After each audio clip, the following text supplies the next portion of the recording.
1000 ہجری میں 1001 میں اکبر بادشاہ کی حکومت تھی ہندوستان میں، اور ایران سے وہ ظالم آیا مبارک شیعہ اور اس کا بیٹا فیض الحسن فیضی، اور اس نے اکبر کے دربار تک رسائی حاصل کی، شیخ المحدثین مولانا غلام نبی کو ان سے قتل کروایا اور شیخ عبداللہ جیسے رشوت خور کو قاضی بنوایا، اور بادشاہ کو کہا کہ آپ کا درجہ ابو حنیفہ اور شافعی سے فقہ میں کم نہیں ہے، آپ اولو الامر ہیں، اور علماء کو مجبور کیا، بزور شمشیر ان سے دستخط لے لیے، اور دین الہی ایجاد ہو گیا، نورتن اس کے ارکان بن گئے، لا الہ الا اللہ اکبر خلیفۃ اللہ کلمہ ایجاد ہوا، اور اکبر کو کہا کہ تم سو رہے تھے اور الہام ہو رہا تھا کہ یا ایھا البشر لا تذبحوا البقر فإن تذبحوا البقر فمأواکم السقر۔ وہ اسلامی حکومت جس کے لیے بابر نے قربانیاں دی تھی، ہمایون نے دی تھی، وہ سب برباد ہو گئی، اور اکبر بادشاہ نے ہندوؤں کو خوش کرنے کے لیے گائے کی قربانی پر ذبح پہ پابندی لگائی، مجوسیوں کو خوش کرنے کے لیے دربار میں ہمیشہ کے لیے آگ جلائی، اور ناکردنیاں نامناسب باتیں شروع ہو گئی۔ سارے علماء اور اولیاء خاموش کر دی گئے، لیکن ایک نڈر بندہ، غیرتی پیر، موحد زمانہ، متبع سنت، شیخ احمد سرہندی سرہند سے کھڑا ہوا، جس کو دنیا نے آگے چل کر مجدد الف ثانی کہا، 1000 سال بعد دوسرا نر فرزند جس نے توحید پر سب کچھ قربان کیا ہے، اور اس نے دین الہی اور اکبر کے خلاف تقریر کی اور لوگوں کو سمجھانا شروع کیا۔ شروع میں اکبر نے توجہ نہیں دی، جب وہ مر گیا، جہانگیر آیا تو مجدد کی تحریک نے زور پکڑ لی اور سرکاری افراد بھی متاثر ہوئے۔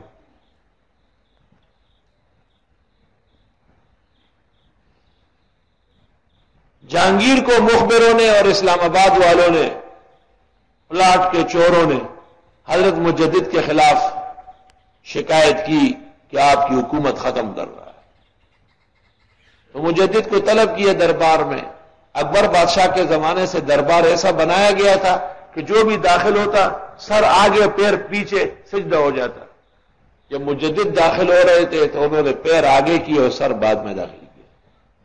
بادشاہ سامنے تخت پر بیٹھا ہوا تھا، سجدہ نہیں ہوا، تو اس نے کہا بیعت بھی کر رہا ہے، اور جلاد کو کہا کہ مارو اس کی گردن۔ نظام الملک وزیر تھا، اس نے ہاتھ باندھ کے بادشاہ کے سامنے کھڑا ہوا اور اس نے کہا ٹھیک ہے، جو حکم ماں بدولت کا ہوگا تعمیل کروں گا، لیکن ایک بات مصلحت کی سن لو کہ اس فقیر کو اور کلندر کو اگر قتل کر دیا تو ہندوستان پہ حکومت نہیں کر سکو گے، وہ ختم ہو جائے گی۔ لوگوں کے ساتھ تعلق میرا ہے، میں جانتا ہوں کہ ان کی آواز کا کیا اثر ہے۔ تو بادشاہ نے کہا کہ بیعت بھی کر رہا ہے، دربار میں آ کے سجدہ تعظیم نہیں کیا۔ حضرت نے فرمایا سجدہ تعظیم جائز نہیں ہے، غلط ہے۔ علماء نے اس کو رد کیا ہے۔ تو نظام الملک نے کہا کہ اس کا دماغ خراب ہے، گوالیار کے قلعے میں بند کر دیں گے، ٹھیک ہو جائے گا، بہت سخت قلعہ ہے۔ نظام الملک تو خلیفہ تھا حضرت کا، لیکن بادشاہ کو تو نہیں بتا سکتے، وہ تو بچانا چاہتے ہیں۔ حضرت مجدد کو گوالیار کے قلعے میں بھیج دیا نظر بند کر کے، تو ان کے خلفاء تھے، کابل اور پشاور صوبہ سرحد، غزنی تک صوبہ تھا، اس کا بڑا تھا مابد خان، جس نے مابد خان مسجد پشاور کی بنائی، خان اعظم پنجاب کے اور خان خانہ بنگال کے، ان تینوں نے وہاں سے عالم بغاوت بلند کیا کہ ہم جہانگیر کی جہانگیری نہیں مانتے، ہمارے حضرت کو جیل بھیجا ہے اور بزرگوں کی توہین کر رہا ہے، اور اس گستاخ اور بے ادب کو ہم بادشاہ نہیں مانتے۔ اول ان کو دربار میں طلب کیا، پھر بے عزت کیا اور پھر جیل میں ڈال دیا۔ بادشاہ کو جب پتہ چلا، وہ ان کی سرکوبی کے لیے باہر آیا، لشکر شاہی لے کر دریائے جیلم کے کنارے گھمسان کی جنگ ہوئی، بادشاہ اکیلا تھا اور یہ 3 علاقوں کے لوگ تھے اور نڈر تھے۔ بادشاہ کی فوجوں کو پسپائی ہو گئی، وہ بھاگ گئی، بادشاہ اور اس کا عملہ گرفتار ہو گیا، اور ان تینوں نے اعلان کیا کہ جہانگیر کی جہانگیری ختم، اور مجدد کو گوالیار خط لکھا کہ ہم نے آپ کا دشمن گرفتار کیا، اس کی حکومت ختم کر دی اور آپ کو مبارک ہو، اور ہم آپ کو لینے آ رہے ہیں اور آپ کو مبارک ہو، اور جو آپ کہیں گے وہی ہوگا اور آپ کو مبارک ہو۔ مکتوبات دفتر سوم میں سب موجود ہے۔ حضرت نے وہاں سے علی الفور خط لکھا کہ بادشاہ کو رہا کر لو، اس کی حکومت قائم کر لو، میرے اختلاف توحید و سنت کا ہے، تاج و تخت کا نہیں ہے، میرے مسئلے کو سیاست میں نہیں الجھاؤ۔ جب خط آیا، خانہ خانہ اعظم اور نامت خان تینوں غمگین ہو کے کھڑے ہو گئے، بادشاہ کے پاس آئے کہ آؤ باہر۔ اس نے پوچھا کہ کیوں؟ کہا آپ کی بادشاہت بحال ہے۔ بادشاہ نے کسی سے دریافت کیا، پتہ چلا کہ مجدد کا خط آیا ہے، اور اس نے کہا کہ بادشاہ کو رہا کر لو اور اس کی حکومت بحال کر دو، میرے اختلاف مسئلے کا ہے، سیاست کا نہیں ہے۔ بادشاہ نے رات کو خواب دیکھا کہ ختم المرسلین نبی کریم صلی اللہ علیہ وسلم فرماتے ہیں کہ اے جہانگیر، بروز محشر تم میری شفاعت کی کیا امید رکھو گے کہ آج ہندوستان کی سرزمین پر میرا ایک امتی میری سنت کی دعوت دے رہا ہے اور تم نے اس کو جیل میں بند کیا ہے۔ تو جہانگیر کا تو سینہ پھٹ رہا تھا، بہت غمگین و پریشان تھا۔ اس نے کہا کہ مجھے پہلے مجدد صاحب کی خدمت میں لے جاؤ۔ تینوں یہ اور چوتھا جہانگیر لشکر سمیت جگالیار پہنچے، اور جہانگیر نے حضرت کے پیروں میں سر رکھا کہ حضرت جو آپ کہیں گے وہی ہوگا، مجھے معاف فرمائے۔ حضرت نے فرمایا معاف اس طرح نہیں ہو سکتے، دربار سے آگ بجھاؤ اور قربانی کے لیے اور ذبح کے لیے سرکاری اہلکار کو کہو کہ تمام شاہراہوں پہ گائے کٹوائے۔ اللہ کا حکم ہے ان اللہ یامرکم ان تذبحوا بقرہ، تم نے قرآن پر پابندی لگائی۔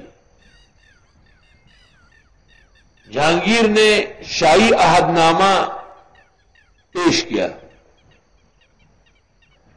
اور نیچے دستخط کر کے مہر لگی ہوئی تھی، اور مجدد کو کہا کہ حضرت آپ جو مناسب سمجھے اس پر لے کے وہ شاہی فیصلہ ہوگا۔